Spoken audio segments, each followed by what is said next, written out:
குருவே சரணம். நான் ஒரே ஒரு விஷயத்த மட்டும், ஒரு அனுபவத்த உங்களுக்கு ஷேர் பண்ணணும். நான் அந்த குருவுக்கு ஒரு மிகப்பெரும் நன்றிய நான் சொல்லணும். அதுக்காக தான் உங்கள நான் ரீச் பண்ணேன். தியானத்த வச்சு கவனத்த செலுத்தி, அப்ப குருவ நெனச்சு வேண்டுனேன். நான் பண்றது சரியா? நான் கண்ணையே மூடாம அதுக்கப்புறம் 1 மணி நேரம் பண்ணேன். ஸோ, என்னால அந்த இத என்னால வார்த்தையால சொல்லவே முடியாது. இப்போ எனக்கு ரொம்ப சந்தோஷமா இருக்கு. ரொம்ப நன்றி குருவே! இத நான் மறக்கவே மாட்டேன். என் வாழ்நாள்ல மறக்க முடியாத ஒரு உணர்வுபூர்வமான அனுபவமா இருந்துச்சு. ஸோ இதுலேருந்து நான் தெரிஞ்சுக்கிட்ட விஷயம் என்னன்னா, நம்மளுக்கு ஏதாவது ஒண்ணு தெரியல, அதாவது ஏதாவது ஒண்ணு வேண்டும்னா, நம்ம நேரடியா கேட்டு வார்த்தைகள் மூலமா பதில் வாங்குறத விட, உணர்வுபூர்வமா கேட்டு அந்த அனுபவத்த அனுபவிக்கிறது ரொம்ப ஈஸியான வழியாவும், ரொம்ப எஃபெக்டிவாவும் இருக்கு. அந்த அந்த வழிய காட்டிக் குடுத்துட்டீங்க. அதே மாரி என்னோட பிரச்சனையும் தீர்ந்துருச்சு. ரொம்ப நன்றி குருவே! குருவே சரணம்! குருவே சரணம்! குருவே சரணம். அனைவருக்கும் வணக்கம். பொதுவாகவே இந்த 80s அண்ட் 90s கிட்ஸ் அப்படின்னு சொல்லிட்டு ஒரு டேர்ம் ஒன்று யூஸ் பண்ணுறீங்க. அந்த டேர்மில் பெரும்பாலான மனிதர்களுக்கு என்ன பிரச்சனை அப்படின்னா, ஒரு 80s 90ஸில் பிறந்திருக்கோம், இன்னும் கல்யாணம் ஆகலையே, இந்த 2K கிட்ஸ்லாம் அதுக்குள்ளே கல்யாணம் பண்ணிட்டு பெரிய அட்டூழியம் பண்ணுறாங்களே, எங்களுக்கு இன்னும் கல்யாணம் நடக்கலையேன்னு சொல்லி ஏகப்பட்ட பேருக்கு இது ஒரு பெரிய ஒரு மன வருத்தப்படுறீங்க, கஷ்டப்படுறீங்க. சில பேர் அதை காமெடியாக எடுத்துக்கிற மாதிரி இருந்தாலும், அது யாருக்காக இருந்தாலுமே அந்த மன உளைச்சல், மன வருத்தம்ன்றது இருக்கத்தான் செய்யும்.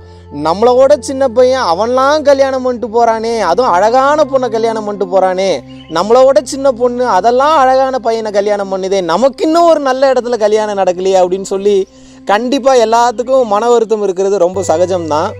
இதில் நான் சொல்ல வர வேண்டிய விஷயம் என்னென்னு கேட்டிங்கன்னா, பொதுவாகவே இந்த 80s and 90s kids, first கிட்ஸாக இருந்தீங்க, இப்போ வளர்ந்து ஒரு நல்ல ஒரு ஸ்டேஜுக்கு வந்துட்டீங்க, நல்ல ஒரு வயசுக்கு வந்துட்டீங்க. நான் என்ன உங்களுக்கு சஜஸ்ட் பண்ணுறேன்னா, கைண்ட் ரெக்வஸ்ட்டு, கல்யாணம் ஆகலைன்னு சொல்லி தயவு செய்து முதல்ல வருத்தப்படாதீங்க. அப்படிப்பட்ட வருத்தமே நமக்கு தேவையில்லைங்கிறேன்.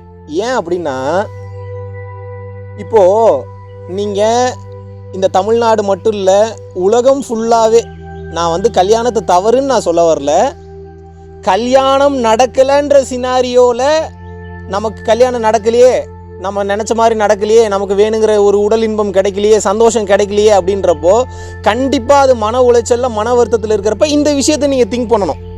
இது திங்க் பண்ணிங்கன்னா தான் அது உங்களுக்கு புரியும். இன்றைக்கி கல்யாணமான முக்கால்வாசி ஜோடிகள், கிட்டத்தட்ட 90% of people who got married, நீங்கள் செக் பண்ணி பாருங்கள், நிம்மதியான வாழ்க்கை வாழ்வதில்லை. இதுதான் உண்மையான விஷயம். இதற்கு பல காரணங்கள் இருக்கலாம். பொருளாதார ரீதியான காரணங்களாக இருக்கலாம், இல்லாட்டினா பார்த்தீங்கன்னா அண்டர்ஸ்டாண்டிங் இல்லாமல் இருக்கலாம், இல்லாட்டினா பார்த்தீங்கன்னா கேரக்டர் கல்யாணத்துக்கு அப்புறம் சேஞ்ச் ஆனதாக இருக்கலாம். ஆனால் இந்த 90% ஆஃப் மேரேஜ் நடந்தது இன்றைக்கி கோர்ட்டு கேஸுன்னு நிற்கிது, பிரச்சனைகள் நிற்கிது. நிறையா பேர் இன்றைக்கி கவுன்சிலிங் வரதில் என்னால் பார்க்க முடியுது. பர்சனல் கவுன்சிலிங்கில் வரும்போது எனக்கு வரக்கூடிய முக்கால்வாசி பிரச்சனை எப்படி என்னை தேடி வராங்கன்னா, ஆன்மீகத்தில் இறைவனை பார்க்கணும் அப்படின்ற ஆளுங்க வெகு சிலர் மட்டும்தான். மெயினாக இந்த கல்யாணத்தில் பிரச்சனையாக இருக்குது. நான் இப்போ கல்யாணத்தை எப்படி சமாளிக்கிறது, பஞ்சாயத்துகள் மேரேஜ் ஆனால் வருது, என் பொண்டாட்டின்னு என்ன சொன்னாலும் கேட்க மாட்றா, என் புருஷன் நான் என்ன சொன்னாலும் கேட்க மாட்றாரு, இதை எப்படி நான் கடந்து வரதுன்னு சொல்லி இந்த வருத்தம், இந்த கவலை தான் அதிகமாக இருக்குது. இது எனக்கு மட்டும் இது கிடையாது. இன்றைக்கி நீங்கள் கோர்ட்டு வாசலில் போய் நில்லுங்க, விவாகரத்து பண்ணுறதுக்காக அத்தனை பேர் வெயிட் பண்ணிகிட்டு இருக்காங்க, அத்தனாயிரம் பேர் வெயிட் பண்ணிகிட்டு இருக்காங்க. லாக்டவுன் பீரியட்லேயே பார்த்தீங்கன்னா அவ்வளோ பிரச்சனைகள் வீட்டில் போயிட்டுருக்கு. வீட்டில் இருந்தால் தான் பிரச்சனைன்னு வெளியில் போனாங்கன்னா வெளியிலையும் பிரச்சனை, சரி வெளியில் முடிச்சுட்டு வீட்டுக்கு வந்தால் வீட்லேயும் பிரச்சனைன்னு இருக்காங்க. இதில் நான் என்ன சொல்ல வரேன்னா, கல்யாணம்ன்றது ஒரு சாபக்கேடு அப்படி கிடையாது. புரிந்து வாழ தெரிந்தவர்களுக்கு கல்யாணம்ன்றது ஒரு மிகச்சிறந்த மருந்து, அது மாற்று கருத்தே கிடையாது. இதனால தான் மனைவி அமைவதெல்லாம் இறைவன் கொடுத்த வரம்ன்றாங்க. மனைவி அமைவது மட்டும் கிடையாது, ஒரு நல்ல மனைவிக்கு ஒரு நல்ல கணவன் அமைவதும் இறைவன் கொடுத்த வரம் தான். என்னை பொறுத்த வரைக்கும் கணவன் மனைவின்ற வார்த்தை மிக தவறான வார்த்தையாக தான் நான் கருதுகிறேன். ஏன் அப்படின்னா, துணைவன் துணைவி அப்படின்ற வார்த்தை தான் மிக சரியானதாக இருக்குன்றது என்னுடைய கருத்து. ஏன்னா கடைசி வரைக்கும் அவங்க தான் நமக்கு துணையாக வர்றாங்க, நம்மளோட வாழ்க்கையில் ஒரு துணையாக கூட வராங்க. எனக்கு இன்னும் கல்யாணம் ஆகலை, இருந்தாலும் இருக்கக்கூடிய நிதர்சனமான உண்மை இதுதான்.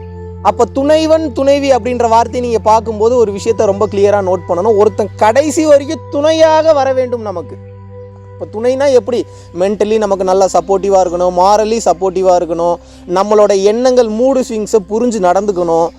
எப்பயுமே வந்து பார்த்திங்கன்னா அந்த உடல் தேவை அப்படின்ற எண்ணத்திலே இருந்தாலும் குடும்பத்தில் பிரச்சனைகள் வரும். சில நேரத்துக்கு அம்மா அப்பாவை சமாளித்து போகணும், சில நேரங்களில் குழந்தைகளை சமாளிச்சுட்டு போகணும். என்ன தான் ஆசைப்பட்டு குழந்தைங்களை பெற்றுக்கிட்டாலும் குழந்தைங்க நம்ம பேச்சை கேட்காது, குழந்தைகள் பண்ணக்கூடிய சேட்டைகள் இருக்குது.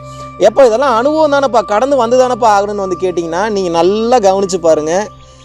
கல்யாணம் செய்து கொண்ட பர்சன்ஸ் மேக்ஸிமம் நீங்கள் யாரை கேட்டிங்கன்னா தயவு செஞ்சு கல்யாணம் பண்ணிக்காதுன்னு தான் சொல்லுவாங்க. இது நீங்கள் பெண்களே பல பேரை என்னால் பார்க்க முடியுது. தயவு செஞ்சு கல்யாணம் பண்ணிக்காதீங்க, ஆண்களையும் பார்க்க முடியாது, தயவு செஞ்சு கல்யாணம் பண்ணிக்காதீங்க. அப்போ நான் என்ன தான் பண்ணுறது? நல்லா தெரிஞ்சுக்கோங்க, நம்மளுடைய ஃப்யூச்சருக்கு கல்யாணம்ன்றது முதல்ல எதற்காக? நம்மளுடைய ஃப்யூச்சரில் நம்ம வாழ்க்கையில் எல்லாத்தையும் அனுபவிச்சுட்டே வரோம். டக்கு நமக்கு உடம்பு முடியாமல் போயிடுச்சுன்னா நம்மளை வச்சு பார்த்துக்க யார் இருக்கா? அப்போ பாருங்கள், அங்கே ஒரு சுயநலம் தான். நம்மளை வச்சு பார்த்துக்க ஒரு சப்போர்ட் ஒன்று தேவைப்படுது. ரெண்டாவது, எனக்கு ஒரு உடல் தேவை, ஒரு பயாலஜிக்கல் நீட் இருக்குது, அதுக்கு ஒரு தேவை ஒன்று தேவைப்படுது. இது ரெண்டாவது தேவை. மூணாவது தேவை, எனக்கு சமைச்சு போடுறதுக்கு, எனக்கு வேணுங்கிற வேலைகள்லாம் பார்த்துக்கிறதுக்கு, என் துணிகளை துவைச்சி போடுறதுக்கு ஒரு ஆள் தேவை. இல்லை நாலாவதாவோ அஞ்சாவதாவோ ஒரு தேவைன்னா எனக்கு பொருளாதார ரீதியாக சில தேவைகள் இருக்குது, நான் வெளியில் போய் சம்பாதிக்க முடியாது, ஸோ என்னையை பார்த்துக்கிறதுக்கு ஒரு ஆள் தேவை. அப்போ என்ன, எனக்கு வேணுங்கிறத உனக்கு கொடுக்குறேன், உனக்கு வேணுங்கிறத நான் எடுத்துக்கிறேன் உங்ககிட்ட இருந்து, உடல் அளவுலையும் சரி மன அளவுலையும் சரி இந்த பொருளாதார ரீதியாகவும் சரி. இதனால தான் துணைவன் துணைவின்றேன். இப்படி இருக்கிறப்போ ஒரு கல்யாணம்ன்றது ஆயிரங்காலத்து பயிர் மட்டும் இல்லைங்க, மிகப்பெரிய ரெஸ்பான்சிபிலிட்டி. எல்லாரும் என்ன நினச்சிக்கிறாங்கன்னா, கல்யாணம் பண்ணி கழுத்தில் தாலி கட்டினோடனே, இல்லை மோதிரம் மாற்றிக்கிட்ட உடனே, இல்லை வேறு ஏதாவது சடங்குகள் செஞ்ச உடனே நம்ம கல்யாணத்தை பற்றின எல்லா நாலேஜும் வந்துடும் நினைக்கிறாங்க. அது எப்படி வரும்? ஒரு கம்பு சுற்றுறதுனாவே அதுக்கு சில ப்ராக்டிசஸ் எடுக்க வேண்டியது இருக்குது. ஒரு ஒரு ஒரு கிளிக்கிட்ட பேசுகிறதுக்கு ஒரு ப்ராக்டிஸ் எடுக்க வேண்டியதாக இருக்குது.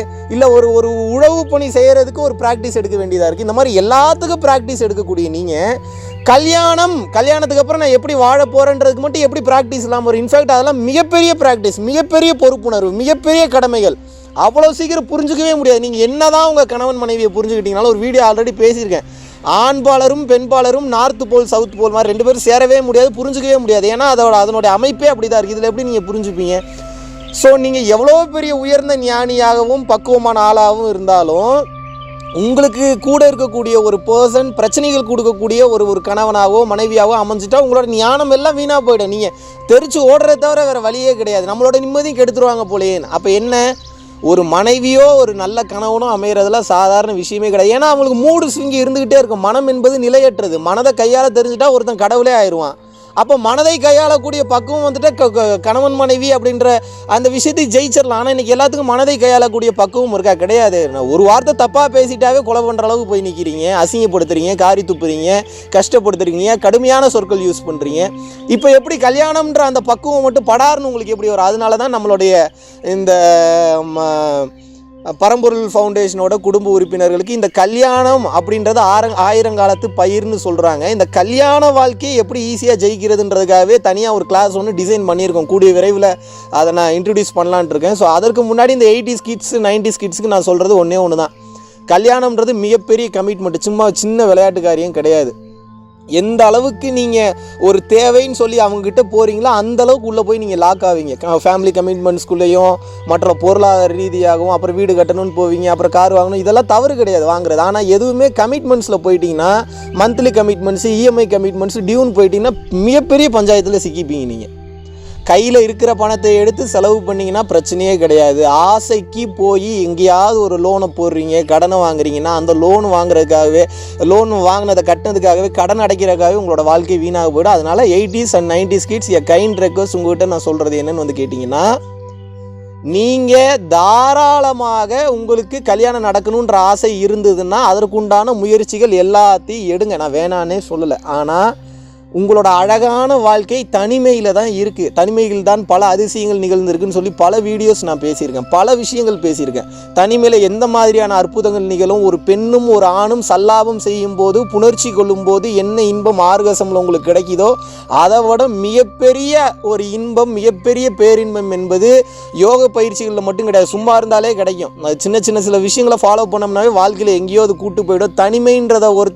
தனிமைன்ற ஒரு விஷயத்தை மட்டும் ஒருத்தன் கற்றுக்கிட்டான், அதில் இருக்கக்கூடிய ஒரு மாபெரும் போதையை தெரிஞ்சுக்கிட்டானா அவன் ரொம்ப பெரிய டேஞ்சரான ஆளாயிருவான். டேஞ்சரான ஆள்னா எப்படி, இந்த உலகமே அவனுக்கு தேவையில்லை, அவன் தனியாக இருக்கிறதவே ரசிக்க ஆரம்பிச்சிருவான். அதனால தான் யாரையும் தனியாக விடக்கூடாதுன்னு சொல்கிறதுக்கு உண்டான காரணம் இதுதான். இந்த உலகமே உங்களுக்கு எகெயின்ஸ்டாக செயல்படும். இந்த உலகமே இவனை தனியாக விடக்கூடாதுன்றக்க நண்பர்கள் வருவாங்க, கணவன் வருவா, மனைவி வருவா, குழந்தைகள் வருவாங்க, இல்லை வேறு ஃப்ரெண்ட்ஸ் வருவாங்க, ஏதோ ஒரு உங்கள் ஆக்டிவிட்டியில் வச்சுருக்கணும்னே நினச்சிட்டு இருப்பாங்க. இல்லை ஏதாவது படம் பார்க்கணும், ஃபோன் நோண்டு, லேப்டாப் நோண்டுமே தான் இருக்கணுமே தவிர தனியாக ஒருத்தர் இருந்து பழகிட்டான்னு வைங்களேன், அவனுடைய மனம் ஒரு சட்டில்டான ஸ்டேஜுக்கு போக ஆரம்பிக்கும். மனசுக்கிட்ட பேச்சுவார்த்தை நடத்த ஆரம்பிப்பான். மனசுக்கிட்ட பேச்சுவார்த்தை நடத்தும் போது அவன் யாருன்ற செல்ஃப் ரியலைசேஷனுக்குள்ளே போவான். செல்ஃப் ரியலைசேஷனுக்குள்ளே போகும்போது இந்த அண்ட சராசரம் எங்கும் பரவி இருக்கக்கூடிய ஆற்றல் நிலையை கிரகிக்க ஆரம்பிப்பான். அவனுக்கு எந்த ஒரு வெளிப்பொருட்களும் இல்லாமல், எந்த சப்ஸ்டன்ஸும் இல்லாமல், அவன் எப்பயும் பரவச பேரான நிலையில் எப்படி ஜாலியாக இருக்கிறதுன்ற அந்த மொத்த விதையும் கற்றுப்பான். அது எல்லாமே ஆழ்ந்த அமைதிக்குள்ளே தான் இருக்குது, தனிமையில் தான் இருக்குது.